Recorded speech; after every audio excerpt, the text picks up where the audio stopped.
everyone's here. It's okay if not. I'm very used to talking to myself. But I will start talking as though there are people in the chat until people show up. Hey everyone, it is Sheri Shaw, and it's currently noon Central Time. Hey Al! Oh, let me get to the IRL scene so that will show up even more incorrectly. Oh man, I have changed the streaming UI for non-IRL, and I have not accommodated for the IRL scene. So forgive me for the subscription announcements looking a little strange. I have it set up to look nice on the games screen. Let me try to get this looking reasonable. Funny streak number. Thank you for 70. It's okay. We're past it now. Let's fucking go. 69-month streak. You're right. You're right. That's why you gotta have a 1 month delay gap in order to ensure, or 2 months of funny number to celebrate it. It's like when a bank holiday falls on a Friday and you get a 3-day weekend. You just gotta stretch it out that little bit longer. Anyways, I am going to be very honest on this stream. Not doing great. Mental health isn't great. I'm very proud of the new video. Comments have been very nice about it. Of course, there have been people who haven't been, but that's always going to be the case. But boy howdy, does it feel like I'm screaming into a void that's only growing larger. So, of people in the chat, how many of you have seen the new video, Dancing on the Walled Garden? I don't think we're gonna watch it together because I kind of got really self-conscious during the premiere. I remember that was why I didn't do a premiere for Hobson's Choice, was because I got so self-conscious while it was airing. You've seen it, Al? I will be smonking the weed, so fair warning for anyone for whom smoking is something that bothers them. It's okay, Square. It's long. You have been binging Super Paper Mario. Oh wow. Oh wow. It's funny that you bring that up. Because I'm gonna tell some stories from the production of this video, because truly there are so many things that occurred that do not end up on the final screen that largely contributed to the making of the video. In trying to source footage of certain things, of like scenarios in games which they are kind of forcing you to make a certain choice, or something that like is like off the beaten path acknowledgement of players doing non-standard things.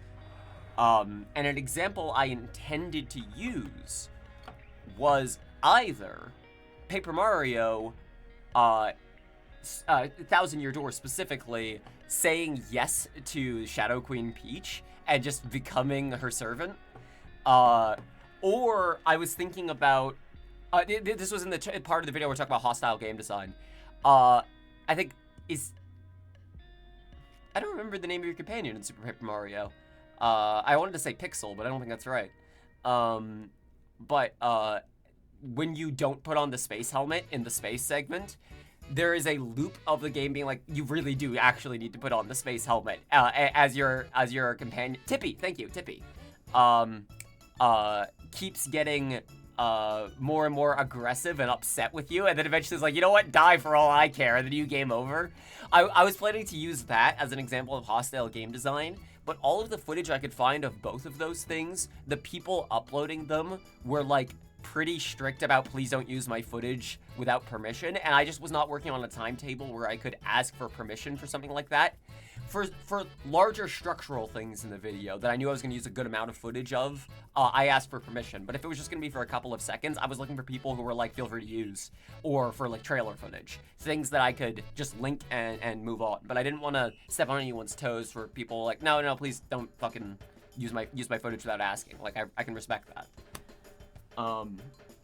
But it was interesting reading the comments on those videos, because I was checking like description in the about page, seeing if they had anything about don't use footage without permission.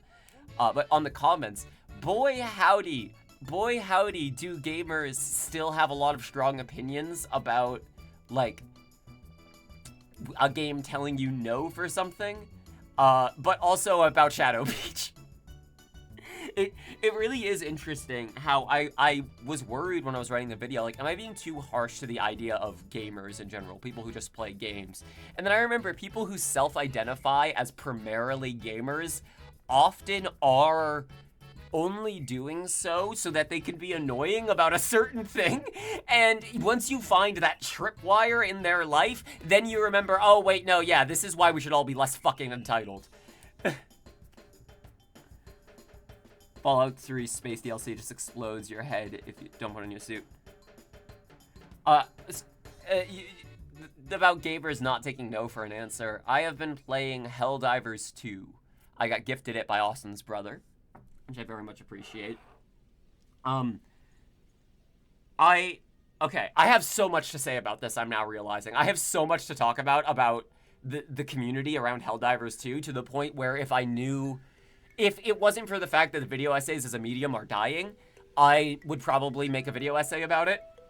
But also, I don't really want to entract the fan base. You'll understand why in a second. And the old AAA player, you like maximum appeal, minimum depth type direction as influence. Oh, I talk about that a lot in the video square, for sure. You can see how much my hands shake without it.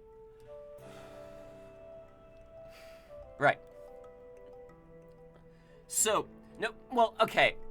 Here's the thing. Fascism in the modern era has acknowledged that people are going to be making fun of us, because ostracizing us from common space is one of the tools of the layman to fight fascism. The paradox of tolerance, making it unacceptable for someone who will not accept peoples for who they are to be in this space. If someone's ideology is defined in other people cannot exist if they are these predefined things they are born with rather than conceptual ideas, then people who have that mentality cannot be allowed to perpetuate and grow that mentality in the space, because inevitably it will lead to hostility. If it's inevitably going to lead to hostility, better to stem it at the curb. I'm the person saying, hey, all of these people I don't like don't deserve to be here. The person saying that is the person who is the issue. Drago, thank you very much for the subscription. Welcome aboard. So fascists in the modern era, especially in the internet era, have learned to adopt parody as aesthetic, and are steeped in this layer of irony constantly. This layer of, it's just a joke, brah, of like, lol, Lamau just joking, and like, so irony-pilled, for lack of a better term. Notification sound is a bit loud. I'm gonna turn down that notif sound. Thank you for saying that. Properties, can I control volume? No, it's just piping the desktop audio. My apologies. I'll have to fix that later. I gotta fucking redo this whole UI at some point. Although I might fucking switch to YouTube streaming at some point. It's not like Twitch is exactly doing well. Yes, that is Hex. He is asleep right now. I also have Goldie in here. I'm not gonna get them though, because I'm smoking, and I do not want to smoke at them. Although, I've got this sneaking suspicion that Hex, on purpose, likes to hang around me when I smoke. I do my best not to push smoke in their directions, because I don't want to fucking do that to my animals. But Hex seems very much to want to be here when I'm smoking. So I'm not sure how to feel about that. Anyways, I'm going to talk about our irony pill in a second.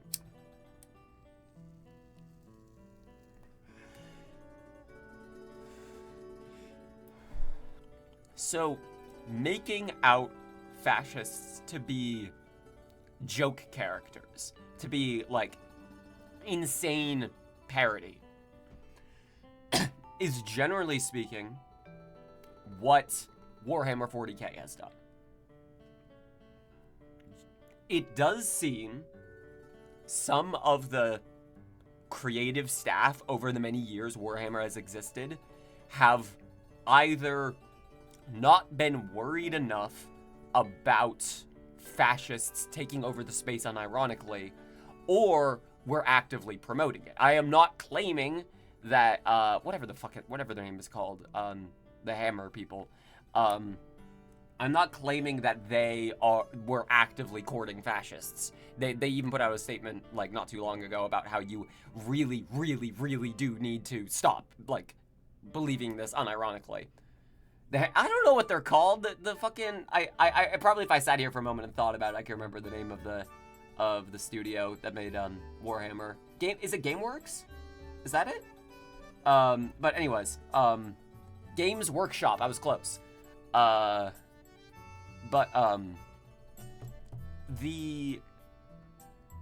the problem inherent to things like Warhammer and Attack on Titan and playing as the bad guy in a lot of instances is if you make these spaces affable. And in a role-playing game, the way to make those spaces affable is to make characters that are interfaceable and actions that feel good to do. So, characters that are interfaceable mean characters you enjoy talking to. Now, in my personal life, this will probably get my fucking lefty card revoked, I have conservative friends.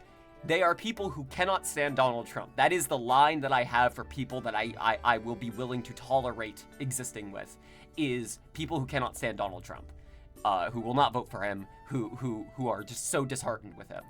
But I have conservative friends because I believe that if I fully reject anyone who has political ideologies I firmly and vehemently disagree with, then I will never be able to see the world I have where I can get people like that to change their mind. If I am never even willing to try, if there is no one there to try and talk them down from the bullshit they believe, then I don't know how that world could be achieved. There is, in the same way that you cannot tolerate fascists, you also have to be willing to tolerate people you disagree with to a certain extent. Otherwise, you are never going to reach an agreeable ground and nothing will ever fucking get done. That is definitely part of it, y'all, Eventide, all of y'all, that is definitely part of it. So, I guess to say that fascists have recently figured this out would actually be incorrect, because it is in part the way the Nazi Party got to power in Germany. This layer of irony of there's this new medium of the radio, and we can spread information to people. If we can spread information compellingly, that is the same thing as truth right now, because there is not a foundational, like, fact-checking framework in place that is trusted by the public. So, if you can have regulators think that you're a crank and that no one will take you seriously, then you can spend time courting the people who at first would be, like, taken aback by what you're saying, but then start to listen to you, because the only thing that was taking them aback was a societal thing rather than their actual morals. This is true for a lot of people. I think there are a lot of people who are good people by definition of our society only because of the societal consequences and of not. And those people existing manage to convince others that, like, specifically lawmakers, that therefore just making punishments for committing crimes worse will deter crime, as if there isn't there isn't a group of people who inevitably go, oh no, we know what we're doing is shit, but the world is shit too, so whatever. Like, it presupposes that those people will care about those punishments. So, to bring it back, this is why you have to take active measures against fascists rather than only after the fact. Hi, Heck. Aw. Yeah, exactly. Not being taken seriously until you are platformed, until you are unable to be gotten rid of. That is, like, the way these people... That's how fucking Rush Limbaugh crowbarred his way into relevance, is start doing it as a bit, and then it stops being a bit, but in the middle there, it really doesn't matter whether or not it's a bit.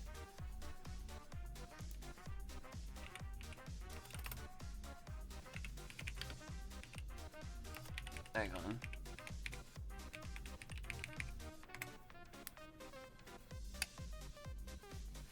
Handled. Let's see, there are also people like Ayn Rand who make up fictional worlds where their system works and people point to it and say, hey, look at that fictional made-up world. Elle, you have hit on the fundamental thing. The reason I brought up Warhammer 40k. So I am going to get back to that for a second. Warhammer 40k and Helldivers, the universe, from what I know of Helldivers, I may be wrong about this over time. The difference is that one of these worlds is forced into working a way that allows for these affable characters for you to talk to, despite the fact that the numbers and the ideologies simply would not work. One of them has created a hell world that is constantly being treated as just the way things are, and makes no allusions to this being a system that could be perpetuated. It is constantly failing, and they are constantly, in the world of Helldivers, redefining what success means to compensate for the failure. Warhammer 40k has worlds that exist where people live, in theory, peacefully. Or at least their definition of peacefully. But the numbers that allow for that, like the numbers of deaths that are contrived for instances occurring for this like sacrificial threshold, but also just for like the number of soldiers dying in battle, the number of people killed in genocides, the numbers do not make sense. They don't. None of the successful parts of this universe could exist while this failure exists, because the resources being used to continue this failure would be draining rapidly from the successful worlds. The only way you can allow for this to work is if you presuppose enough people will agree with fascism to play along, and that's just not reality. It's not reality in the context of the world either. That's why you have factions to fight.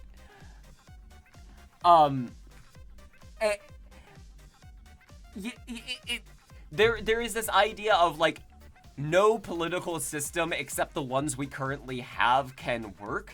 That is coming from the writers of 40k, at least the earlier writers of 40k. Like the only political systems that could work are the one we currently have. What if I imagine a worse world where fascism could work, and then I compare it to the world we currently have? But in doing so, you more or less are just making a mirror to the world we currently have, but saying, except fascism would do it better, which is ludicrous. Meanwhile, Helldivers is like, oh no, people are dying all the time. That's why we're doing this. The whole universe has defined peace as 100% liberated or 0% liberated. Either, oh yeah, people are dying all the time there, or it's safe because there's no one left there at all. When you are rescuing hostages, when you are rescuing civilians, you are literally flash cloning new civilians into existence to save that are immediately disposed of. It is purely a system perpetuating to keep money coming in. No one involved actually believes in what they're doing, but they have faith in what they're doing. It's a religion. It is a religion around warfare and around fascism. That world cannot exist in a way comparable to ours, which is why it doesn't. By making you, instead of being a character that is supposed to grow and like get nuance over time, by making you be a grunt that dies in battle over and over and believes in nothing but this religiosity, they can have satire of the absurdities of fascism. They can have reflections to our current world, but they make no illusions that people can exist in that world for stretches of time safely and happily. These people are all disposable. They're all act like it. They're all treated like it. 40k creates characters you would feel bad that when they die, despite the fact that they have to sign on to this nonsense fascist world. No, yeah, the American government absolutely is. It's interesting because like it feels like a similar thing happened with Road 96. Anyone can play that game, and like autofill in a country either of their own or that they know of that is the country the game is talking about, and a lot of people would come up with different countries. A lot of people said that Road 96, Mile Zero in particular, felt a lot like the United States.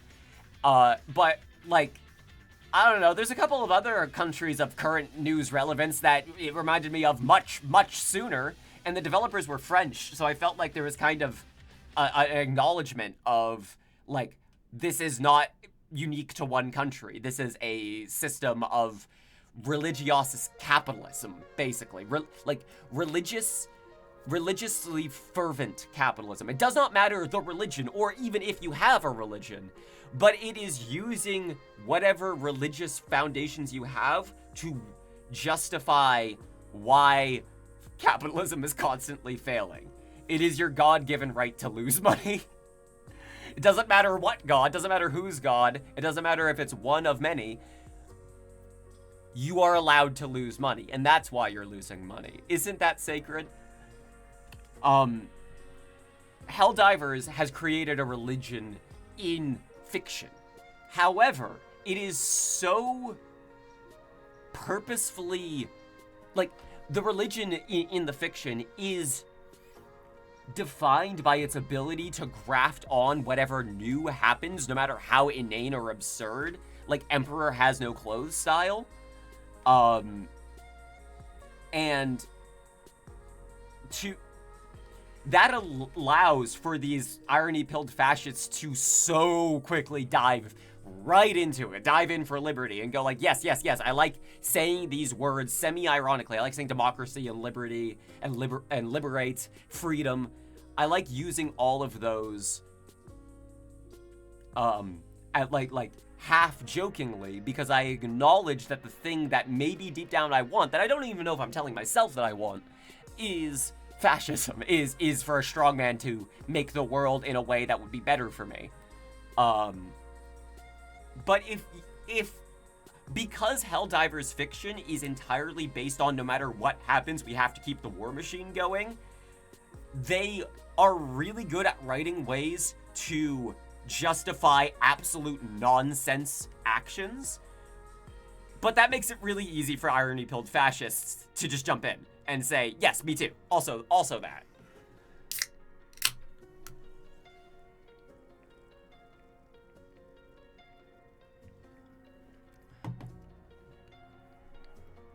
I didn't expect to get so political, but I mean, like, Helldivers 2 being as popular as it is, and it being an election year in the United States, like, it's kind of hard not to. But I think the thing that is the saving grace is by first of all, the game is so popular that it can be fairly easy to find people who are not doing this role-playing fascist nonsense. But the game at no point makes you sympathize with these people. At no point does it think you might sympathize with these people. So, sure, these irony, like these 4chan motherfuckers can jump in and enjoy that environment for a bit, but it doesn't really lead anywhere. They can't point to anything in the game and say, see, wouldn't this have been better? Because it's not, and they never pretend that it is.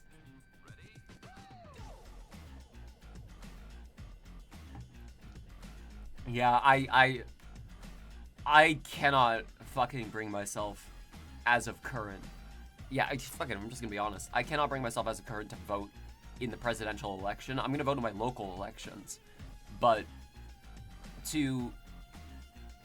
I cannot co-sign the wanting, like, supply of genocide. I simply cannot. I don't want to talk too much about this only because I don't think I have anything new or useful to say. If I thought I did, I would. But to be the country propping up both the arming and the resupplying of the gunned down is just insane. To continue to sell weapons, but be like, it's okay. This time we're pretty sure the parachute won't kill 5 people. Boeing told us it'd be fine. To be clear, Boeing has nothing to do with the airdrops that I know of, anyways. That was a joke. Local election votes do matter. Things can be made better for your community by local policymakers if people are pushed to care.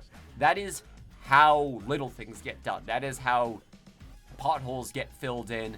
That is how food pantries get funding.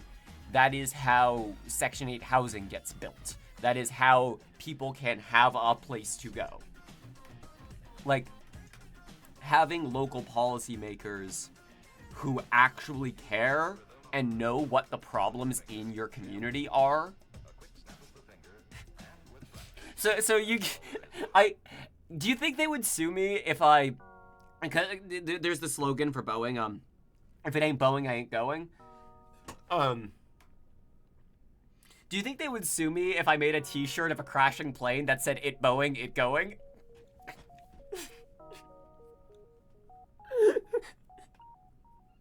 It's terrible, God.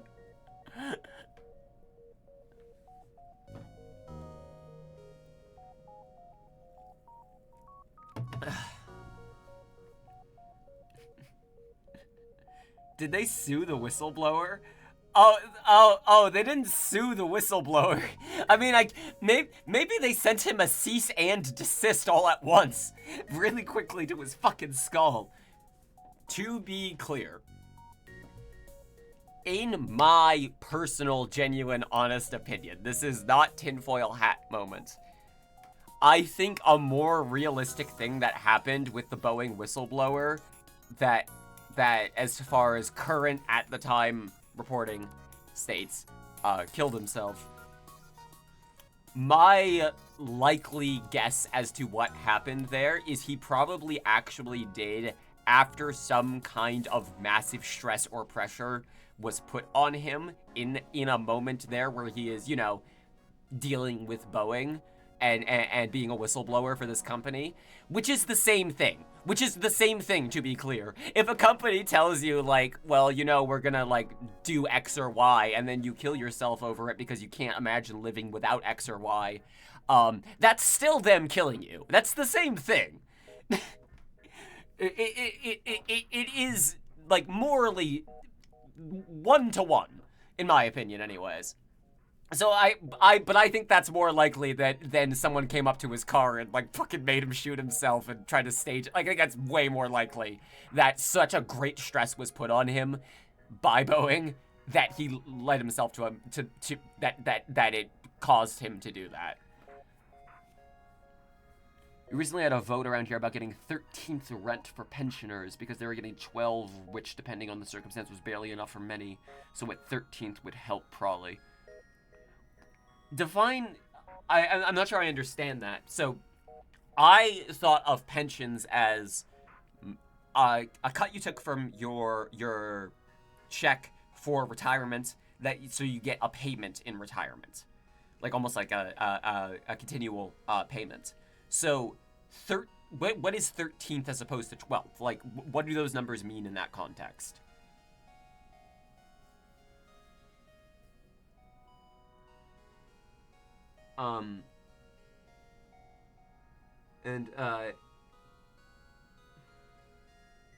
Yeah, like, a day before he said if anything happens, it's not suicide. And, like, I could see you get one every month. So would a 13th be that, like, it is rather than every month, it is based off of a set of days, and then that would add in an extra... Yeah, okay, yeah, okay. I'm on board now. I get that. I also think that holding payments to calendar months is a societal thing that kind of backfires in the modern era because different countries use different calendars and calendars are not uniform to people's actual lives, leading to February being like a particularly difficult month for people who like make money off of every day of work done. Like if you do DoorDash or whatever.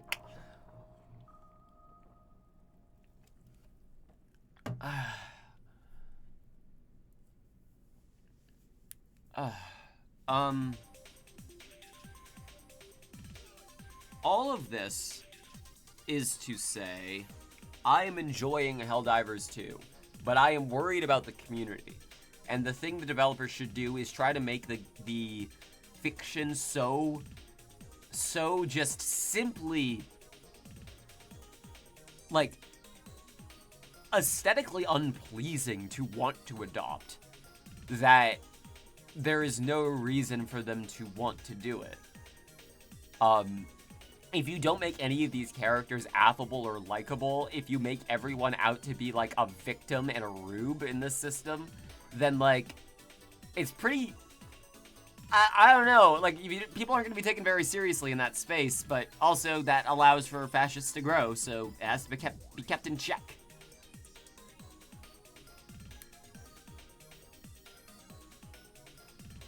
Yes, yeah, Jojo Rabbit, I think it is easier for that to not be adopted because it's so explicitly against certain events. My hair is ludicrous right now. What is this? It's like blending into the fucking headphones.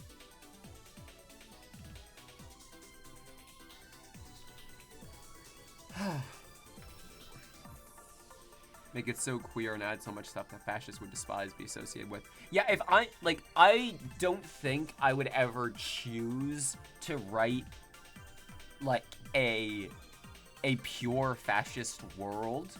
I write fascist governments. My We Want to See Heaven has a fascist government, but I would never choose to write a world in which they're victors or likable, because while I think there are ways to do that that allow for exploring of these complicated issues that people in countries with fascist governments are forced to deal with,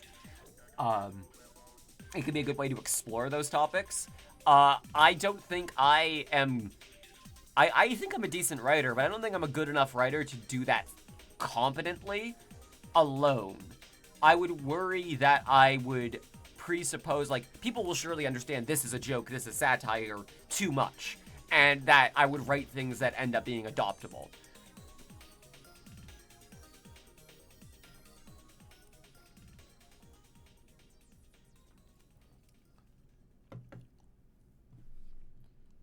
Oh, watching in German would be interesting, huh? Shit. I suppose it would... I suppose it's not in every way. Welcome aboard, Carl. It's not in every way dissimilar to, like, watching RRR and hearing the British, like, military at the time, because they were absolutely fucking, like a militant colonialist dictatorship.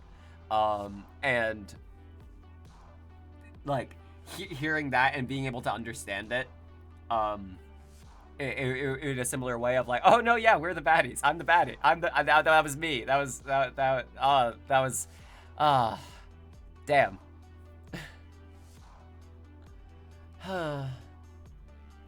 You can be acknowledging of your fucking colonialist roots and work against it in the modern era, if not in recompense, just for the fucking kindness of it.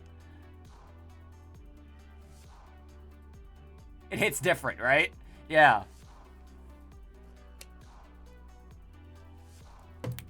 This is not the same thing, but it does remind me loosely of. I've only played like the first couple of, I think like 20 hours or so of Like a Dragon Infinite Wealth, which for those not in the know is not very much of the game.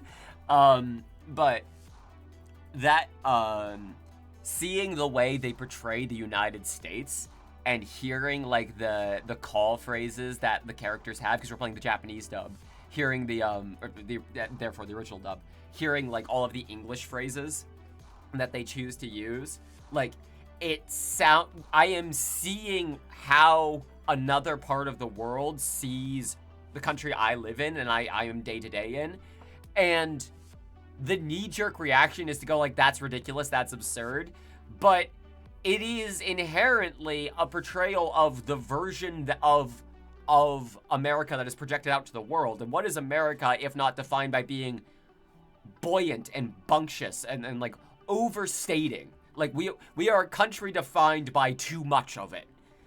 So it makes sense that the way Americans would be portrayed in media around the world is being a lot. Caesar's Legion in FNV. I'll finally make this. Good points when they have like 0 redeeming qualities, but their leader is someone who knows what he's talking about. See, this is the part where I say I haven't played New Vegas, but also I am aware of the Fallout people who adopt these things. And again, this is what happens when you try to write complicated inner lives of fucking fascists and make them be interfaceable in the more or less the same way as characters that you write to be likable. The game language is allowing for people to get to know and like these people they should not be getting to know and like.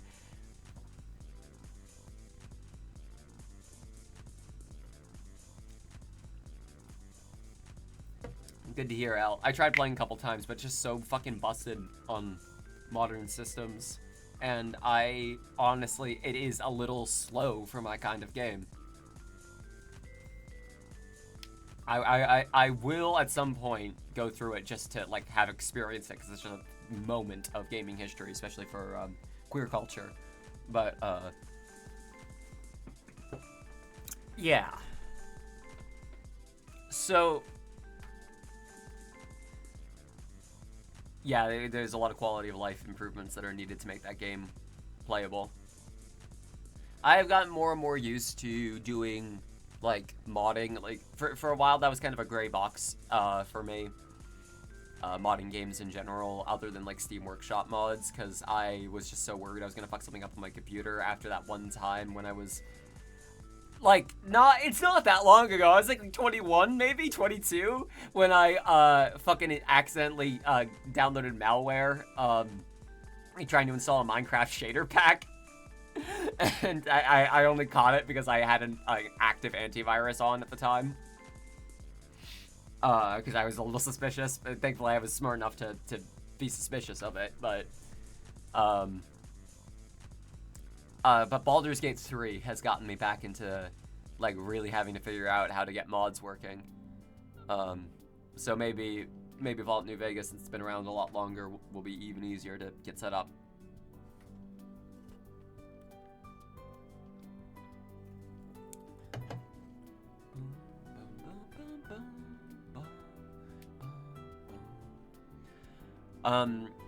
To wrap out the talk about Helldivers 2, by the way, I'll probably end up streaming it at some point. It's a lot of fun. I've been playing with Austin. But it is interesting how much of the could have been Payday 3 fan base has fled to that game. Like, it really has all of the same hits. It has all the same notes.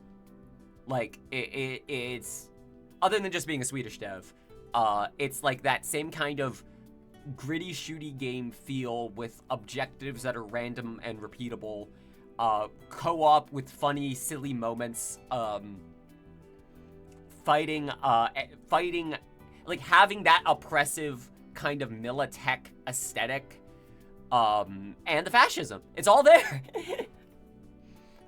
So, okay. I'm going to admit to a thing here on stream. I watched the 1 hour and some change General McBadass video about Payday 3 because I was oh so fucking curious what the guy who used to use my name in his tags had to say about it. And generally speaking, in a vacuum, the video is fine. In the vacuum, the video is fine. The problem is the Payday fan base is what is left of it. A lot of it is really fash, and if you spend a long time, this is something I was so careful about in the Walled Garden video. If you spend a lot of time talking about a greedy, money-grubbing them, if you're talking about that to the games community, a lot of these motherfuckers are playing Hogwarts Legacy. A lot of these motherfuckers are ready and willing to be like, oh, I know who you mean when you say them. And boy, howdy did the comments on that video reflect that. On the fucking, on the McBadass video. I was so, like, the worry of that might happen, of if I don't get specific, I am going to leave people open to thinking I'm agreeing with them when they say, like, anti-Semitic bullshit. So, like, that thought is more or less what led to the whole section in the video of, like, Embracers of Creatives Activision to see the like, that whole thing was me going, I can't just sit here and say this company is the problem, this company is the problem, this company is the problem, because this is an industry trend. It is not one company is doing this and other companies might cotton on to doing it too. We're past that point. It is happening. So I just needed to list off some names to give some specificity to what I was talking about. And that's where I came up with the idea for that segment. But boy howdy is that video uninterested in the reasons why this is happening, is uninterested in why Deep Silver is the way that it is, why Embracer Group is the way that it is. Like, it's just comparing it to other games that exist that are also dealing with the same cultural zeitgeist, and saying, like, these games did it better, why couldn't this game have done that? And I don't know how many ways I can say it's Deep Silver, man. Like, they were already a fucked company that didn't have any of the talent. Like, here is my video about Payday 3. The creative engineers who made the things about Payday the Heist and Payday 2 that people really liked, that got them in the door in the first place, are gone and have been gone from Overkill Starbreeze for years and years and years. The things that were keeping people there, that were keeping the fan base they were having, was the amount of stuff to do, the amount of customization, and the gunfuckery. Let's be real, so much of Payday's fan base is about builds and gunfuckery. Is about, I can make my cool little Militech weapons and shoot cops with it. That is what so much of the Payday 2 fan base was holding on to. Look at all of these funny war crimes it can do. Look at these gas weapons and napalm. Like, It's really incredible how hard they leaned into that. Jay was showing me some of the stuff they added to Payday 2 late on. But Payday 3 did not have the developers that made the original things work. Did not have the creative minds that made the original things work. Which is not to say the people working there are not talented. Which is not to say the people working there aren't competent. Like, that, again, Dancing on the Walled Garden, Payday 3 is one of the games I'm talking about here. Like, these are people trying very hard to make something work, but they are missing the key ingredients that made it a cultural moment. And the way that you could make up for that is aggressive marketing, is aggressive, like, essentially pandering to the fan base. Deep Silver doesn't give a shit about that. Deep Silver doesn't care. Deep Silver, if it weren't for the fact that Payday was so intrinsically tied to Steam, would have made Payday 2 an Epic Store exclusive for like a year. This is what they did with every one of their fucking games. This is what they did with Shenmue 3 and Saints Row Remake, or Saints Row 2022. Like, they are chasing the bag. They are going after the thing that makes the number go up. They do not care. Which is why they keep shooting themselves in the foot, because they don't understand why games fail. Metro, oh my god, thank you, yes. And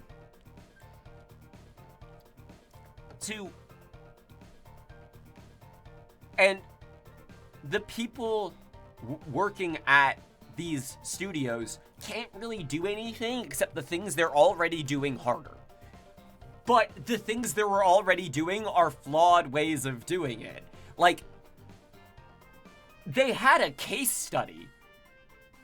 Overkill Software had a case study for not making a game online only. That was one of the big talking points about Overkill's The Walking Dead, was that the game being online only was a bummer and it sucks and people didn't like it. Like, it wasn't the reason it failed. Sir, I made a whole video about the reasons it failed.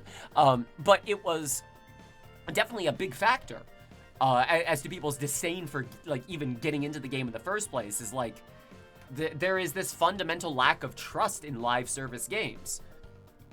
And you are already asking people to do a big thing, switching from Payday 2 to Payday 3, to sacrifice and to lose a lot of the stuff, and to get simulacrums of it in the new game.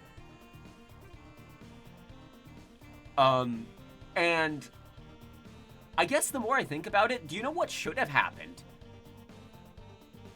The only Epic Store game exclusive I can... Was Hades Epic Store exclusive?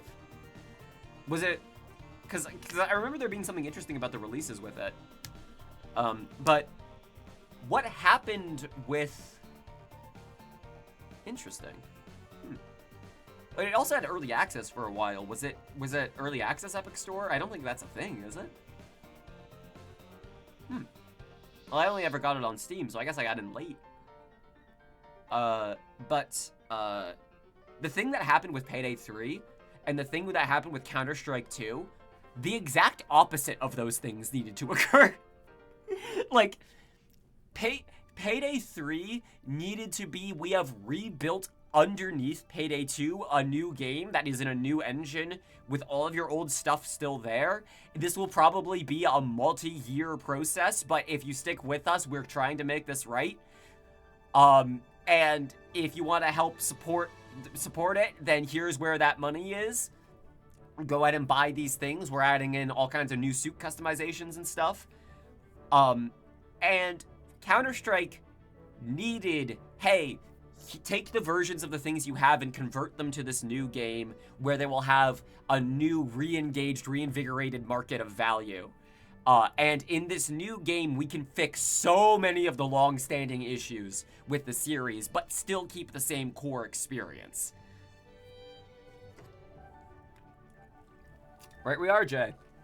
I'm talking about how Counter-Strike 2 and Payday 3 should have done the exact opposite things that they did. Payday 3 needed to have a Counter-Strike 2, like, Payday 2 needed to have a Counter-Strike 2 happen to it, and Counter-Strike Global Offensive needed a sequel. Like, a sequel where you can bring in your old items and have them converted to new items of retained value. And of course, there's going to be fucking hiccups, but there were hiccups in the Counter-Strike 2 anyways, because people are upset that, like, you've made the game different, but not different enough, and it's now unfamiliar to a certain amount of people, and people are kind of moving on to other things now.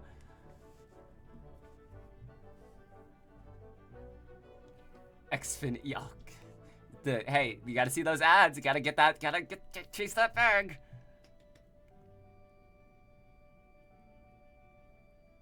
I see. So they took advantage of the moment of having the Epic Store, like be the de facto early access period. That's clever. That's a good way around that.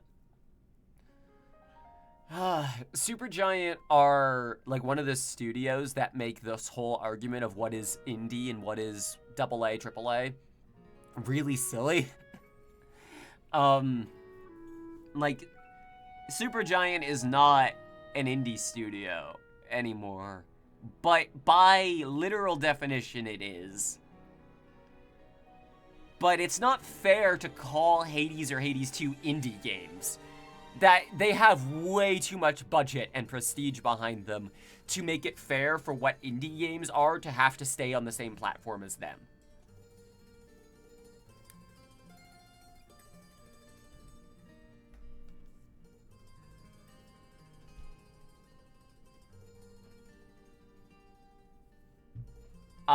I really actually wanted Payday 3 to be good. Not enough to become a content creator for it or anything, but I don't want developers to make a thing that people dunk on all the time. I would prefer them make a thing that's fun and good. And I feel bad because even, like, so much of what Payday 3, the shell of the game is, the engine of the game is the things I wanted improved in Payday 2. But they have gotten rid of so much of what made Payday 2 fun and enjoyable and are adding it back in piecemeal along with paid DLC. would Baldur's Gate 3 not also be... Again, yeah, that's a good example. Sort of. It's sort of an indie game because it's not like Wizards of the Coast is exactly a publisher, but Larian is... Yeah, it makes this whole argument strange. I am interested in what 10 Chambers is planning to do because they could step on the same rake that like Warhammer does, or that Helldivers 2 very much still could. Of they have that whole thing about you're a cyberpunk heister, but you're gonna be working for corps that you hate, so know that you're gonna be doing morally gray things. But I am worried that will allow for people to just roleplay as miserable fascists, like who are just willing like anarcho-fascists. Or I guess anarcho-capitalists more specifically. Like, the fascism is an end goal, but it's more of an opposition of any leadership other than, like, eco-libertarianism. Eco-friendly libertarianism. We recycle all of our metal and all of our shrapnel. Take care, Jay. Peace. What exactly is the definition of an indie game? Yeah, correct. That's the problem. Like, the literal definition of an indie game is a studio that is making a game without a publisher. They are essentially just putting it out there, and anywhere where they put it, like any platform it's on, they're paying out of their own pocket to get it there. That is the traditional understanding of an indie game. It is an individual or a small team or a studio that does not have a publisher whose job it is to handle putting the game out there and marketing and getting it known. They are doing all that themselves. However, studios can sort of have internal publishing, like, divisions. And is that not more or less the same thing if you get big enough? Like, is that not the same thing? Is having a publishing, like, team that is, like, staffed by 40 or 50 people that is dedicated to marketing your games not the same thing? It used to definitely not be the same thing because the defining thing would be a publisher would have access. But access is so easy to get now with money. Like, before, it was like, you have to ship your game to stores, to areas. Now, a game can really become a hit without a physical copy. Fortnite did that. Like, so yeah, again, I argue in the video, that's why this whole discussion of what even is an indie game is nonsense. It doesn't matter. The thing that matters is trying to make games that are fun and good and enjoyable and interfaceable, accessible to people, and having the people who made them get compensated for it. Like, it is about art and the sharing of it. And to try and determine, like, are you already being paid enough to justify the bonus of calling this indie is a silly, silly dichotomy to draw. Oh. V.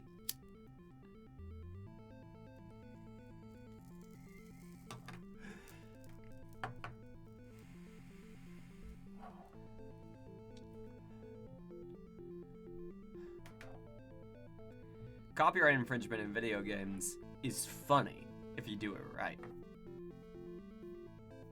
And then the game gets delisted 10 years later. And they find out about it.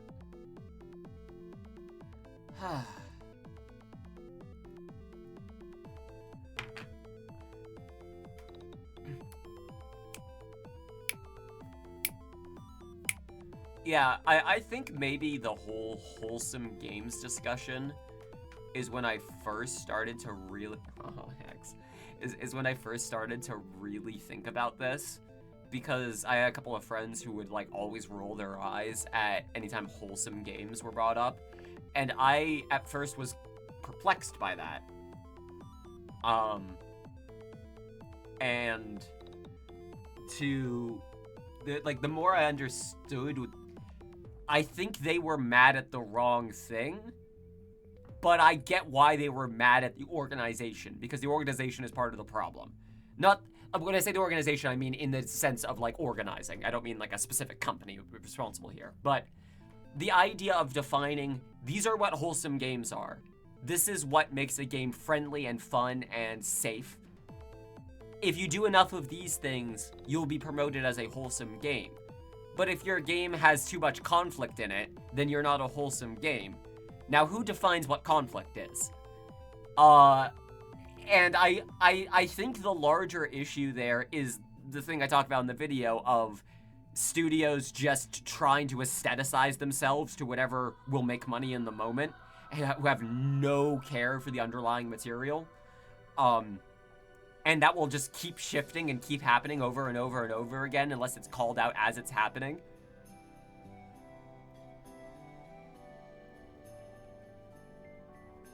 Why don't you stop selling movies because they feature a particular track? Why doesn't that apply to games?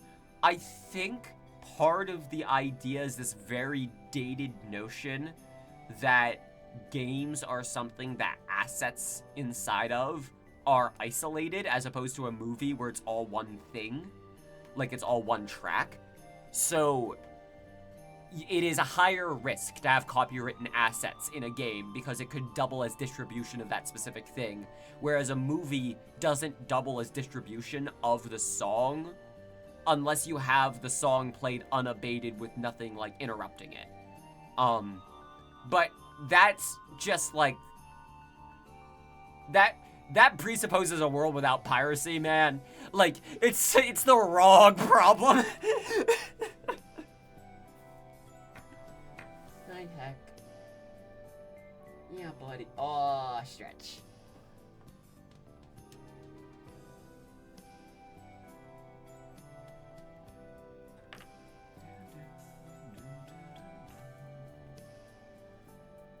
Music licensing / copyright is absolutely atrocious.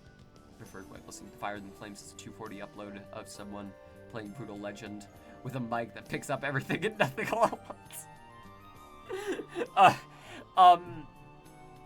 I think it's the same dated notion that led to, if you're wondering when all of the Like a Dragon games, all the Yakuza games were coming to PC, why it took longer for the Judgment games to come to PC, the actual reason for that is the actor playing Yagami was worried people would make porn of him if they had access to a 3D shirtless model of him.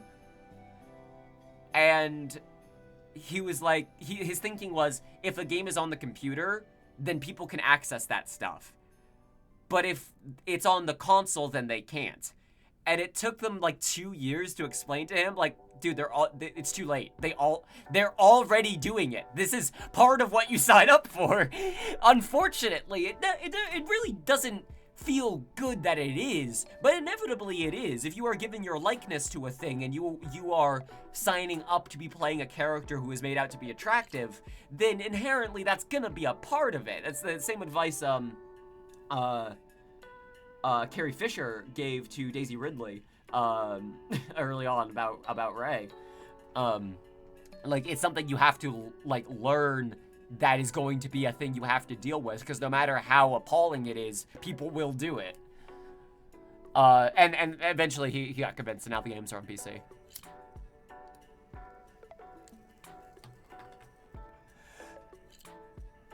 Sorry? I didn't know that, Kraz. It was the talent agency that thought that. I had read that it was him personally. Interesting. I'm gonna look into that with my sister later, because she'll be very interested in that story. Fascinating.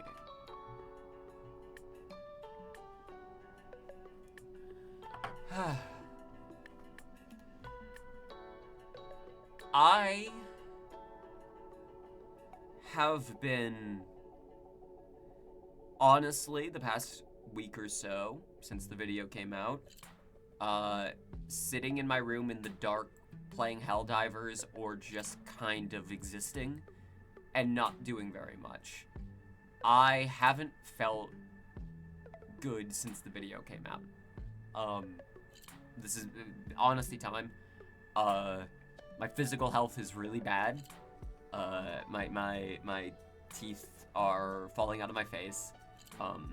my back hurts all the time, my neck hurts all the time. I can barely eat anything. I can't really hold down food. And I was hoping the video was going to do at least a little better than it did, and that was a real emotional gut punch. And then all of the time that I have put off like resting, like all because I was working on the Dancing on the Walled Garden video for, I think I started writing it in October, maybe September, and now and personally saving Sweden's economy. And now I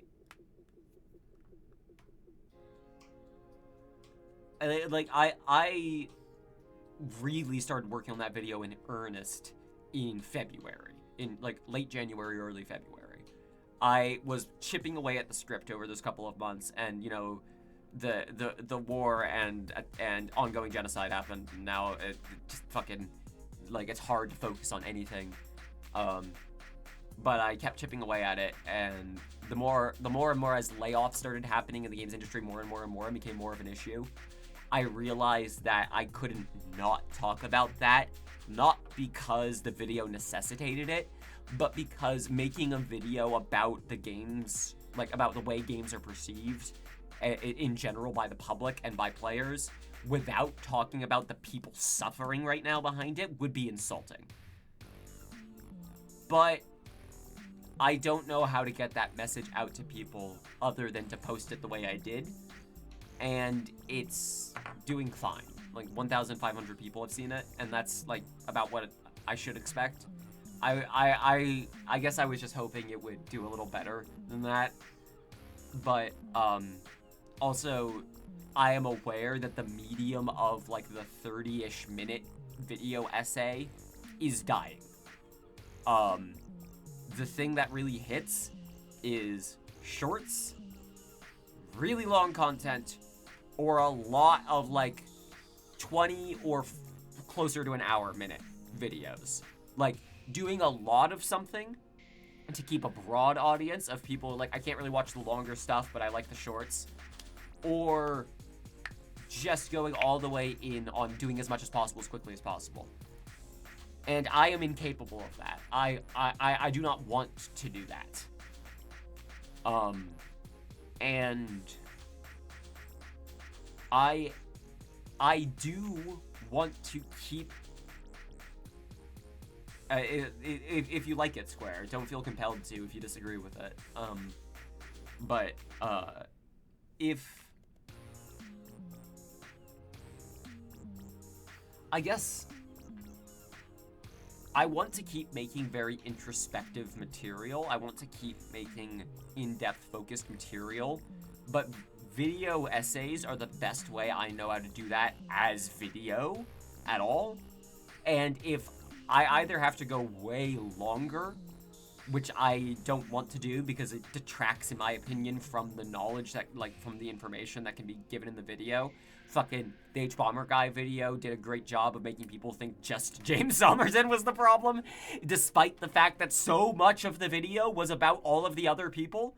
But also, like, you have 2 hours of that, but then you have 2 hours of this bigger thing, and that's the thing people come away from the video with. So I want to try and keep it tight and condensed in a way that you can, like, mull on it and chew on it without having to, like, sit down and dedicate another 4 hours to it to rewatch it to really take it in. And, I think the way to make introspective material at the length that I want to do it is articles and narrating those articles. I think there is a dirge of readable articles on the internet. And when I say readable, I mean it in a couple of ways. As in, not completely interlaced and interspilled with ads that, like, break up what you're doing and pop up and are distracting and irritating, but also written in a way as to be engaging and to keep your focus and to be not intimidating as a giant wall of text. There are so many good essays on the internet that I have taken very long times to read through because they are just giant walls of text, and it gets difficult after a while. I have reading comprehension issues myself.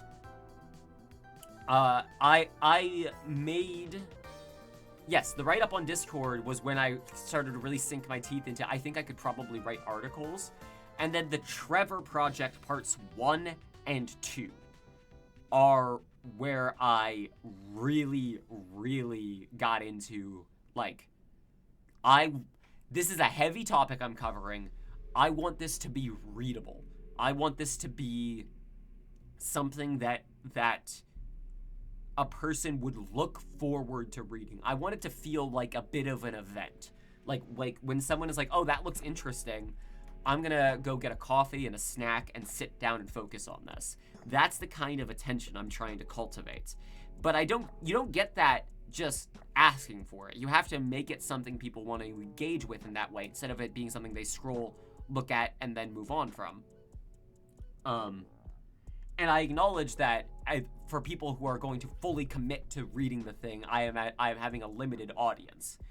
And also, reading a thing that long is inherently, for a lot of people, boring for people who have reading comprehension issues, such as myself, or people who have eye strain issues. Like, I do my best to mitigate that with my website's design, but at the end of the day, you can only do so much. But also for people with screen readers are imperfect.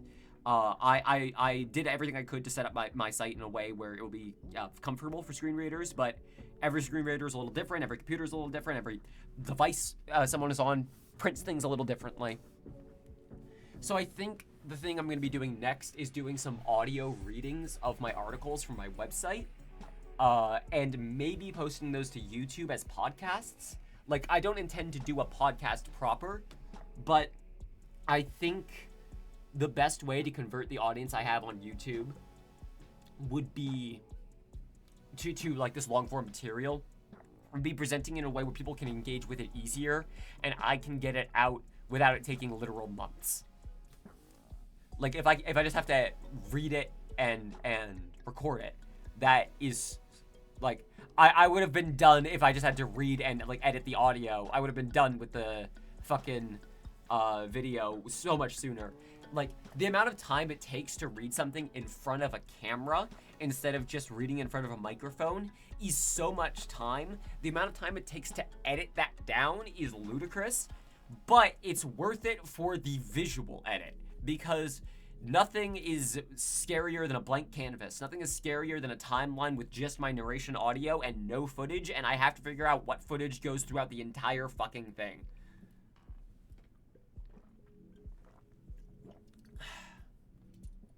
The Austin cameo was cute. That was actually at Austin's suggestion. I'll have you know.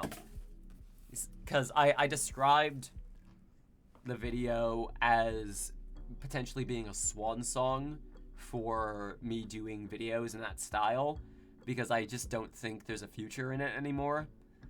But I am not closing the door on that firmly, since I still, like, the YouTube channel will still be there, and if I have something I really want to talk about, I'll throw it together. But I think I'm gonna need to switch to, like, mediums that people can actually interface with more. And that's audio, so people can listen to it while doing other things. That's text, so that it can exist everywhere, flatly, freely.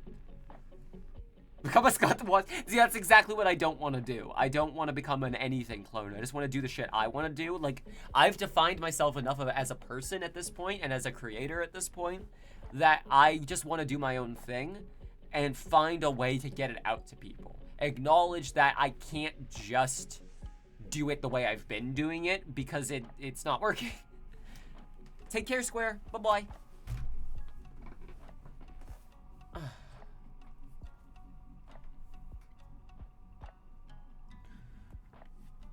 Oh.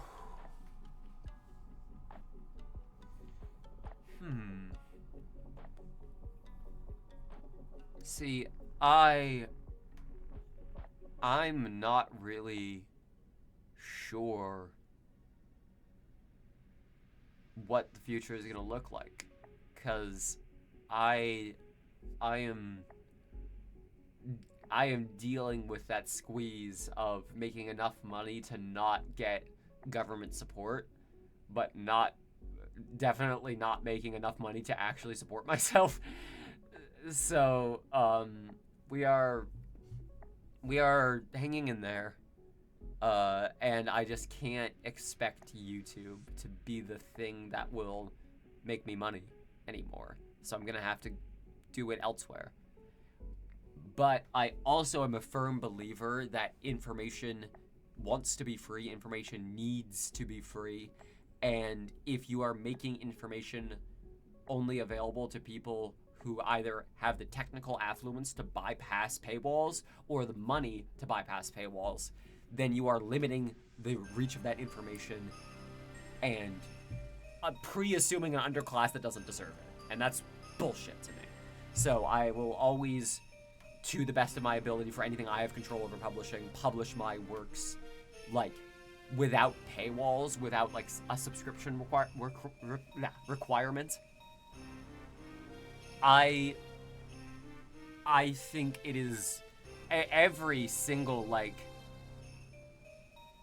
this group of laid-off tech journalists starts a website that's a subscription-based newsletter.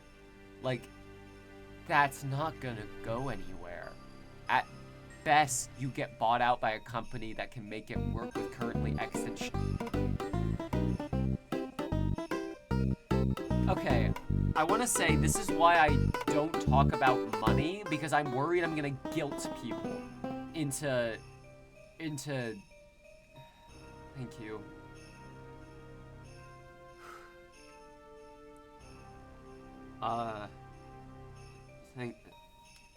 Thanks, Al. Shit.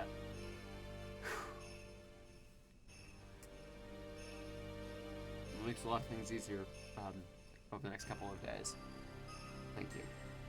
Oh, God.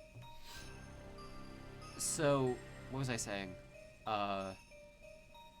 Oh yeah, like laid off, what was it, like Vox writers, laid off, Waypoint writers, like, started coming together to make these, like, union guilds of, like, we will, like, make sure that all of us here are paid fairly, and we'll pay for it from you, the audience who is craving it, and you will pay us for it.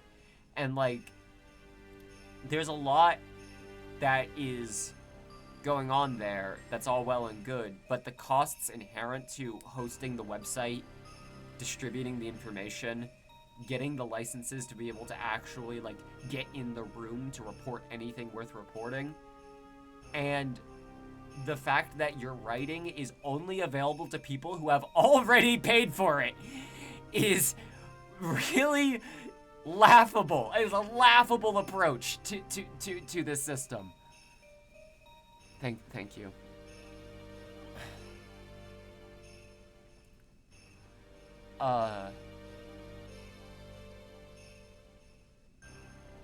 And I'm gonna talk dirty on a thing I really like for a second. I'm on the social media platform Co-Host, and it has quite a few problems, but the general problems it has are not worse than the problems Blue Sky or, like, any of the Fediverse shit have, which I refuse to get on, just because of those fundamental issues that people are going to keep rediscovering over and over.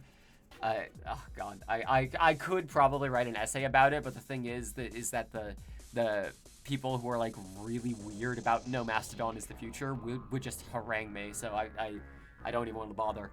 This is no shade if you use any of those social media platforms, mind you. I just don't see a future in it.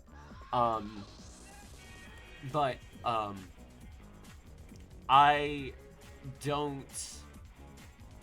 don't think social media, the way the public understands it right now, is a good thing that should continue to exist. But there should be a version of the availability of networking and reaching people around the world that exists in place. And as of current, I am incapable of thinking of a way of doing it that would not inevitably lead to the same problems we're having now. Of how do you pay for this? How do you allow... Like, it is possible. I think it's possible. But it would be something that would require a lot of engineers figuring out how do we get enough people to share information without risking, like, invasions of privacy or impersonation, and get people to talk to each other knowing who one another are in a large space that is largely unregulated but still moderated, so as to not allow for, like, it is going to be difficult. It is always going to be difficult, and I can't think of a better way of doing it. So I am not of the opinion that banning social media is the answer, because I don't, the alternatives to do it don't currently exist. Was a repeat of a 4-moderator meltdown, so yeah, you jumped that ship a while ago. Good. I'm glad the future is sending your friends letters in the mail. I mean, one-to-one interactions will always be a good way of doing it. Just, like, not worrying about, like, how is everyone else going to perceive the things I am saying. I made a whole write-up about this, but, like, the sort of... It almost makes you treat human beings like a stock exchange, worrying about, like, if I say this thing, or if these creators are in a spat and I say that I like one of these creators, am I going to, without knowing, step on a landmine in some other community somewhere and have a lot of people demand apology for a thing I did not know about? Should I just not even interface with it to not take that chance? Or should I constantly have to educate myself to be ready for everything? When I would think I would rather educate myself on the fundamentals of being a kind person in a social area and then use that to inform my judgment. But it makes it feel like a checklist of social media of don't follow these people, do follow these people, don't promote these kinds of posts, do promote these kinds of posts. Like, regardless of the intentions behind it, it creates a hierarchy of, in order to be a good person, you have to be participating in, like, these shibboleths for no reason other than if you don't, then you might be a bad person. But all of the energy and time spent doing that could instead be going into the fundamental education as to why these things are taboos, how these fucking fascists got here in the first place, how these things that you're worried are problematic might actually be more complicated issues than you think. Like, I would sooner want people to have a discussion about why is this way and how can we prevent this from happening in the future than treating it like a fucking game of Duck Hunt and just, like, anytime something bad comes up, retroactively gun it down after it's only been seen by, like, I don't know, 1 million or 2 million teenagers, and then if anyone else promotes it, then they're just as bad as that post was. And it feels like everyone took that energy to the Fediverse. Everyone took that fucking energy to, like, this is the blockchain, we're just all not admitting it. We invented a version of the blockchain that we can describe as friendly and kind to people. And if you disagree with it, you're just as fucking bad. Good God. But also, people do this shit on co-host too. I'm not pretending co-host is any better. Co-host is like everyone who feels like they were smart enough to step away from Reddit and Tumblr, but still miss the posting of those eras. And, like, there with that comes a lot of baggage of people who are, like, acting like fucking know-it-alls. Fucking myself included. Kyuba, welcome aboard. Hello. That's cute. Oh my gosh, that's so cute. But, it feels like people really wanted Blue Sky and the Fediverse and Mastodon, all of that, to be Twitter, but we'll do it right this time. And maybe the thing that is Twitter is always going to have these issues, and maybe we shouldn't approach social media this way. If you have a chance to do it right, do it fucking differently. Co-host is trying to do it differently, and some would argue, and myself included, not differently enough, but also the reality of getting the capital to be able to make these sweeping changes without risking rocking the boat too much for what people are used to is a fucking tug of war. It is hard to keep this shit running. So I am on co-host like a glacier that I'm aware is melting as I am desperately trying to cool the temperature, if that makes any sense. I did, yes. I just recently, like a couple of days ago, released a new video about the games industry in general. Yeah, I cut my teeth, as it were, on Payday 2. I do want to say that, by the way. I don't lament Payday for what it did for me. What I lament is the parading of its corpse. I lament taking this thing that a lot of people liked and cared about and trying to make it work again. Like, I lament, like, cracking open the bottle of lightning like it's a piggy bank and then, like, waiting for it to strike the glass. You won't be able to capture it even if it comes. I'm considering getting into IRC chats, but ultimately I have so much trouble keeping up with the like current friend groups that I have and like my IRL friends and my friends in general. Thank you. That means a lot. That like I'm not sure if I have a need. Like I already don't have enough time for all the people I know in real life, let alone online. But you are in the same boat as a lot of people, Carl, including Aussie. Like, there's a lot of artists here I really like, and usually like a couple of mutes who you don't really want to lose, but you know at some point it's gonna end. You just kind of don't want to see it go. That I dealt with the same fucking like weird social grief deleting my Twitter account, but I am so opposed to what Twitter is now, and I didn't like what it was before enough to want to maintain an archive. I don't want my archive fed into fucking Grok.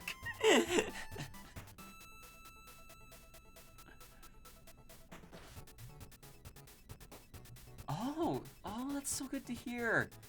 Kraz, please take care. Ventide, that's really nice to hear.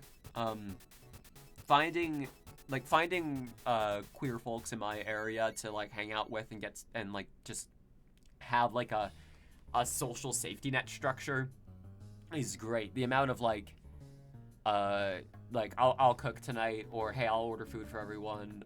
Oh, hi Goldie. Oh, that is done is really kind. It's really lovely. A lot of the footage I recorded, it was around a city block area. I've spent some time, and like there's so much like graffiti and like culture innate to the area. It's just so like it's hidden from people's view of Missouri. Liked your Versit person. No, I liked your voice to the person behind it. Just thanks. At some point, I was talking about this earlier, but at some point I acknowledged that it's really hard to come up with a role for a whole video if you just have narration with no footage. It is a lot easier to have a baseline of me talking at a screen to look at to like have as the base of the video that I'm editing. Plus, information is more easily conveyed by having someone talking to you and conveying it to you directly, making eye contact and like trying to engage with you to see where you're losing interest, what gets you interested, and even just having someone looking at you like that can still make you feel engaged and makes you more likely to remember what I'm saying.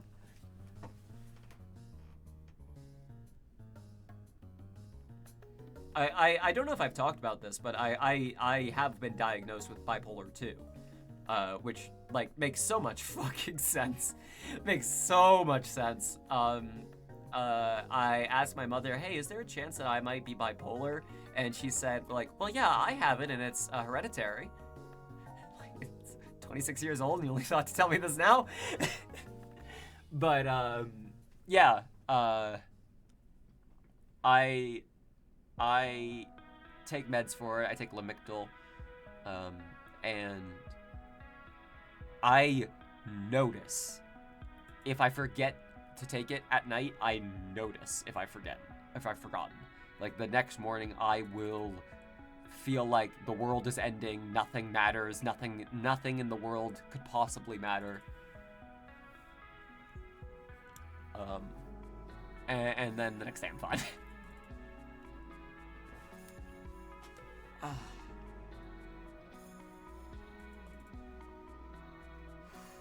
I'm probably gonna go before too long, but I feel like I still have so much to say.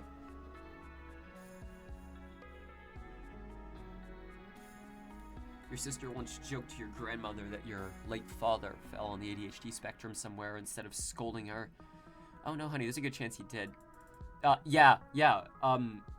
It's worth knowing this is not necessarily a fault of each of these individual peoples. This is more of how medical culture has changed over the years. Of things like that. Someone having severe dyslexia would be like an isolated, they have like a learning disability, but it would not really be recognized as like there's a potential pattern of neuroatypicality here.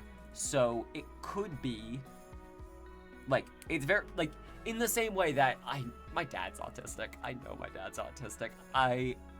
But he never would have gotten a diagnosis. And that is only because at the time that wouldn't necessarily have been a thing that, like, if you were to be diagnosed with it, he would either be treated as some kind of other, or you would have to be the society's expectation of that kind of other in order to actually be diagnosed at all. And that's simply not how it works. And medical understanding has gotten a lot better since then.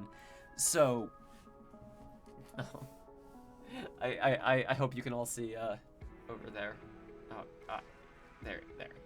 The Goldie under the chat. Poke.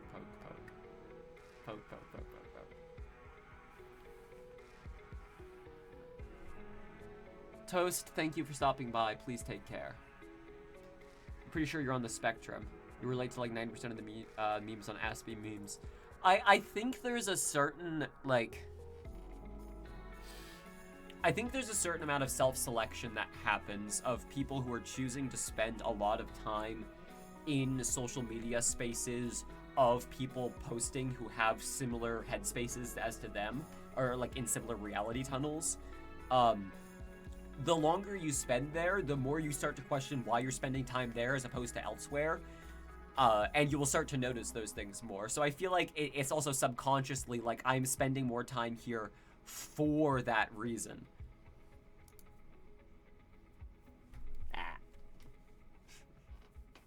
I have to admit, I do have to wonder how a lot of the TERFs who, like, I know still hate watch my videos, they leave comments, felt about me having like a full chin strap beard for the video. But like I'll just fucking like swap genders on a dime.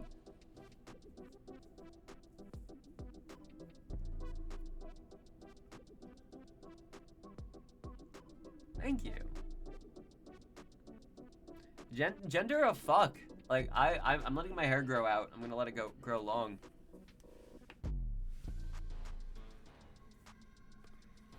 Crypto tech. I'm trying to think of the closest I ever got to anything like crypto, because lately that like tech cycle has like really picked up. Like it's so much faster these days. But the tech bubble cycle has always been a thing since like this new understanding of tech, since like the .com era. So I'm trying to think, what was the thing I got in on the ground floor of thinking it was going to be the future? What was the thing that where is my fucking cellular phone? Careful where I angle this. This is the thing.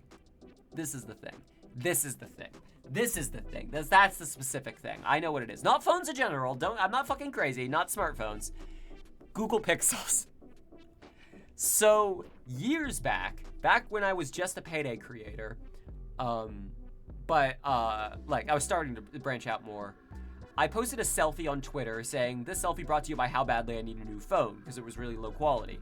And Google replies saying, we've got you, fam, check your DMs. And it turns out they were running a small campaign where they were going to micro-influencers, as they called it, to give them free Google Pixel 3As.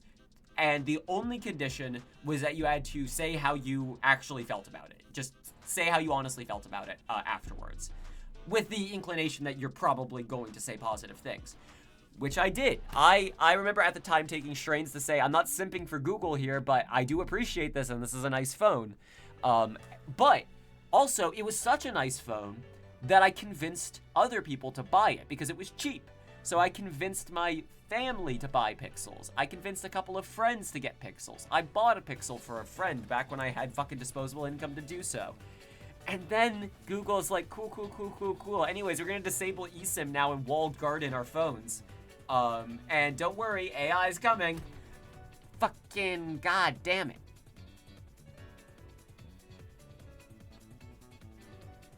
I suppose one could argue that smartphones in general are a fad, but really calling them and associating them as phones is the fad. Let's be honest, like, telecommunication as a concept will forever exist, but it's a pocket computer. It's a portable computer. It's a computer. It is a touchscreen computer. It is a touchscreen device. We've decided to call them smartphones because we understood them principally as phones, and the really big one that made it take off was called the iPhone. At some point, culturally, this is probably going to change.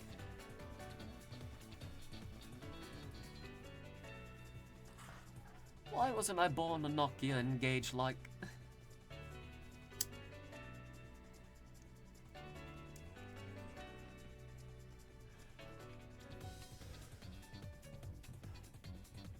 Without getting too much into it, on the positive notes, I have done, over these past couple of months, some work on an NDA'd project, writing for a limited series thing. I can't say any more than that, but it's currently in like the final pitching phase, but it's on hold for a couple personal reasons. So if that actually comes to fruition, I will definitely be telling you all about it and posting about it. But I have also been working in the background doing creative writing on a thing, so.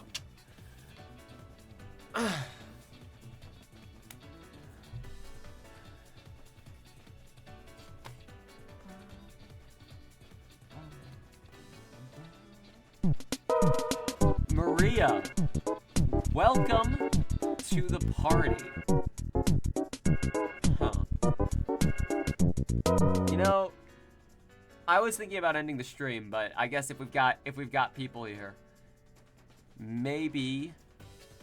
It's funny, y'all. We talked in length about Payday 3 at the beginning of the stream. That's hilarious. And I didn't actually say the thing, so I'll say it now. Maria's video about Payday 3's problems is better than General McBadass ever fucking could be.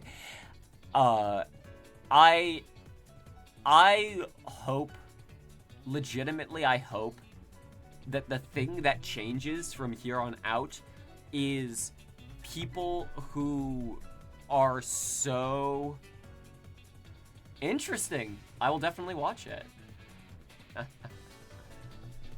People who are so caught up on the name and the IP Payday specifically will free themselves from that. Like, I'm not talking about creators, although also creators, but fans will be willing to be like, okay, maybe that's a dead moment. What is it that I actually want and want more of and want to move on from?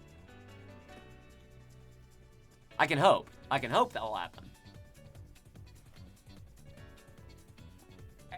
Although it does seem like a lot of them are just gonna instead be all in on, like, are you gonna become a Helldivers 2 content creator? fucking misunderstanding the fundamental problem.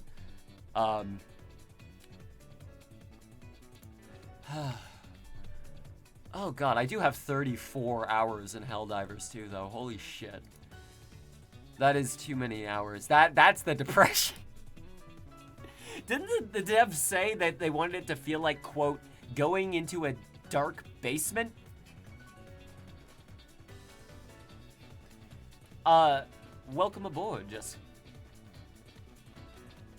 Kira? I hope I'm getting that right. Oh, hi. Hello.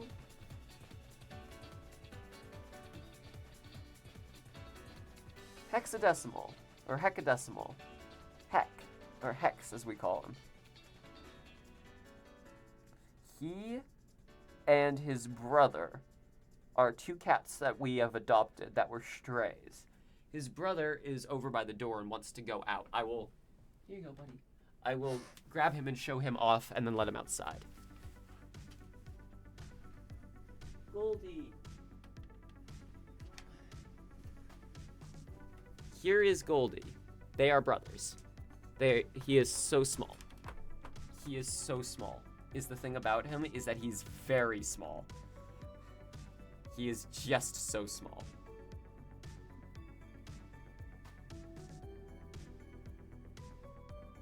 Oh, he's so tired too.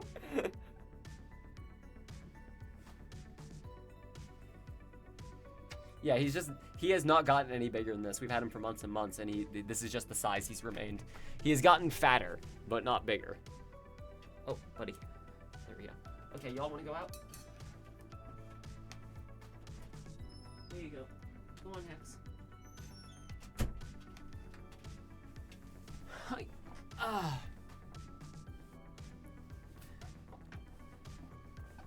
I do think that people are going to take the wrong... Wait, I say people, I gotta be specific here. I think that game studios and developers are going to take the wrong lesson from Helldivers 2. I think they're going to take people like this gameplay shell as the main thing. But Helldivers 2 is very proudly a bunch of other games. Like,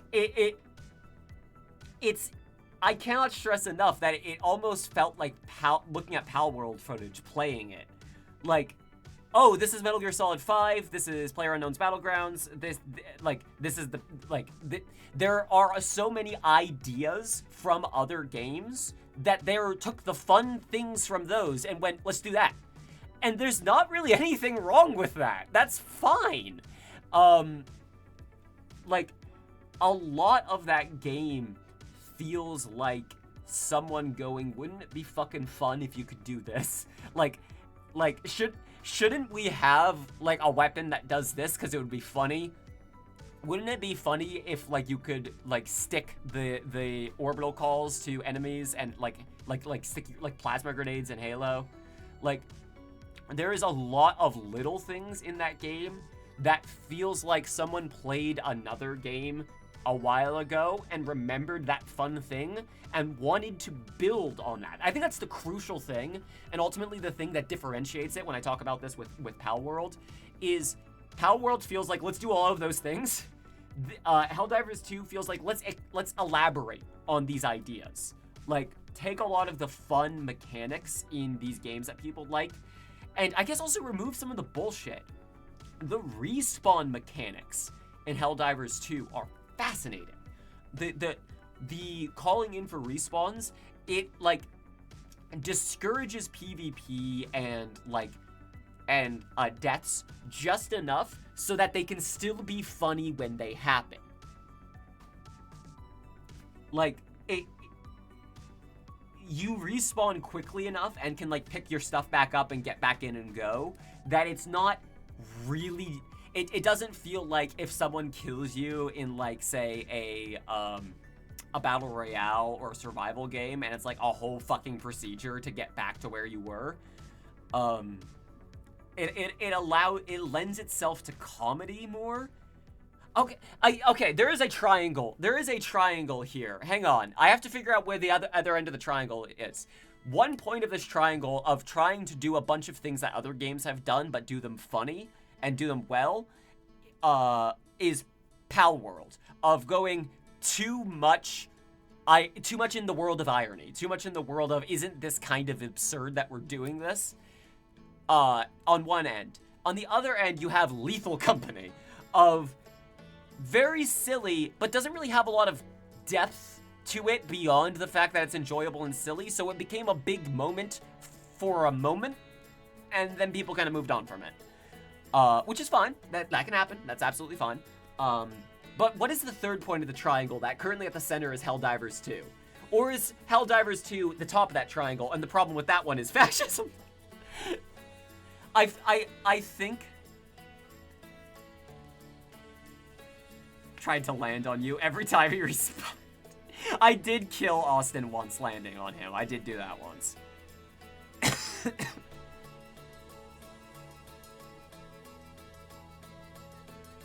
Like, I think part of it is that Lethal Company was speaking to a comedy styling of game.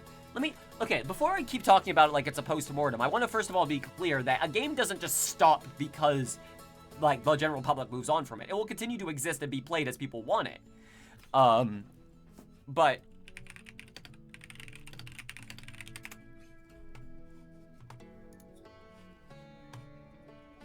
yeah, there's, like, still 20,000 people playing Lethal Company. Like, it's just not the fucking, like, cultural moment game that it was for a moment there. And Helldivers 2 probably also won't be unless they have so much new shit lined up that they really can just keep getting these fucking SEO clickbait headlines. Which, again, I keep saying this. I don't want people to think I'm saying that this is a bad thing these games are doing. This is just the way it transcribes.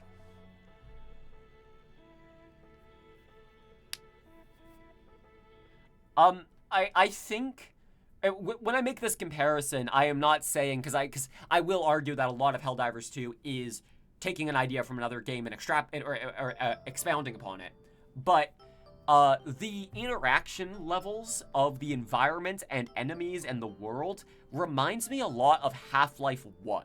I'm not saying this is a one-to-one comparison. I'm saying it reminds me of the ability for people to keep discovering new things that can happen based off of interactions that aren't always guaranteed to occur in this world. Like, a certain weather effect can happen on a certain planet with a certain type of fauna, and that will create a certain occurrence with enemies interacting with it. Little things like that allow for a game to have a longevity and also nuanced discussion as you keep playing it. Like, you keep finding new things about it, and you keep finding new ways to elaborate on those things. Like, for instance, I was under the impression when I first started playing, if this is the case, correct me if I'm wrong, but as far as I know, this is not true, that the samples get broken by, like, airstrikes and bombs. I was under the impression that was the case.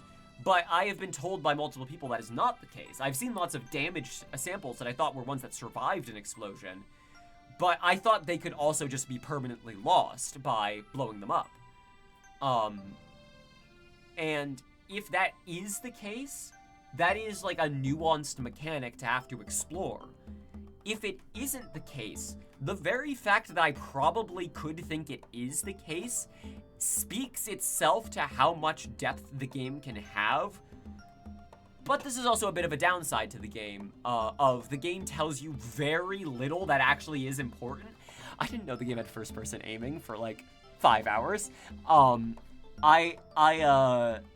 It does not really teach you everything in the tutorial that it should, and the way the buttons are mapped of, like, tap, hold, like, isn't really conducive to someone who has, like, shaky hands like I do. Of the difference between tap and press is not necessarily a lot for me. I got it all working now, but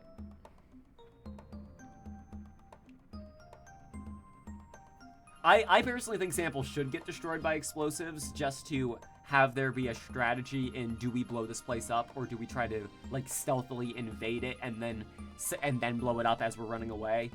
I do like that, by the way. The stealth in the game, I did not really think it was going to be as much of a thing as it was. But that's what made me make the Metal Gear Solid 5 comparisons, is the way the movement feels in that game, and the way you use the environment to hide from enemies. It feels very much designed for close quarter stealth interactions to help happen, despite the fact that the game doesn't really have like an insta-kill or anything like that, at least as far as I know. Which I don't know how I would feel about if it did include that. But the shell of the game, the engine of the game they have made, allows for so much nuance with minimal input. You can conjure up another planet, hue shift the environment, decide this planet has this fauna type and this rock type, and will have these types of objectives and this enemy. All of that takes maybe like a week or so to like decide and compile together, and then you can get to playtesting to make sure that it works, and then add little nuances from there. And then you can decide on like a per planet basis, okay, what do we want to be able to occur on this planet? Do we want certain types of storms and weather events to occur? Do we want to have certain patrols that will take into account those elements? All of that nuance is the kind of shit that you can do when you are focused on a good gameplay experience first, and then making the thing make justified sense second. And it feels like a lot of games are trying too hard to justify the thing first, and then make the game fun second. Like, we have to have a world that makes sense and is cohesive and people will want to adopt, and then we will make it fun later. As opposed to make the thing enjoyable enough that people will be willing to buy in to your satire or your fiction. A Warbond might expand on the stealth stuff. Cool. Not to only talk about it, but, yeah, I am impressed with how they have not been fumbling the bag thus far. The studio for Helldivers, Arrow Boys, whatever they are. And I would like for them to continue to subvert the fascists that will try to take over the community, while No Man's Helldivers. See, that is, I think, the shell version of that is like Starfield, of, oh, these are elements that can be dynamically created. Like, No Man's Sky sort of started from a similar place of, we can make in worlds like this, but are those worlds interesting to explore? And then they made it interesting over time, and then eventually it became an interesting game. Starfield felt very much like they were trying to do it all at the same time. Let's create the system where planets can be generated, and then dynamically add elements that will be important to them as we go. But no one's accounting for any of this, so it can always fucking break. Helldivers 2 Pride event in June. Give us pride capes that we can put on our fascists as we die for democracy. I don't know if we should actually get pride capes. Maybe we should. Here's the thing, is I just worry that if you put that on there, it will just allow for a bullying vector for players. But Gears 5 has done it, so I think it's possible. Yeah, Jay was telling me about that. The first game had them. It's just that because of the like community of people that are developing around this game, I worry that it'll become a bullying vector. But we shall see.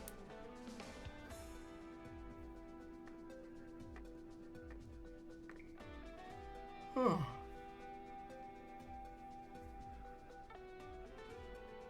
bisexual cape. Okay, I mean, like, to be fair,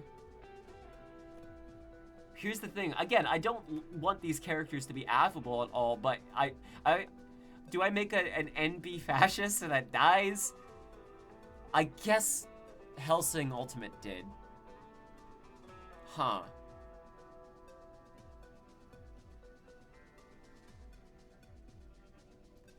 I do feel like the internet would explode if they added a cat ear helmet to Helldivers. Like, that would just like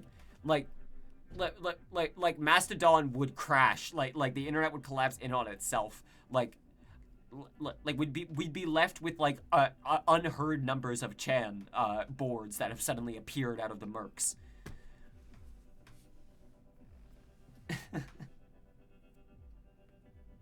Well, I don't know how many people are here left. I'm assuming a lot of people ditched from Maria's stream when joining, cause I'm not playing anything, and that's fair. That is totally fine. I really appreciate the host, Maria. But I am going, I think, to go rest. Go lay down. Maybe go get some food with the money I now have. Thank you. I've been streaming for like 2 hours. Shit. Thank you all so much for watching.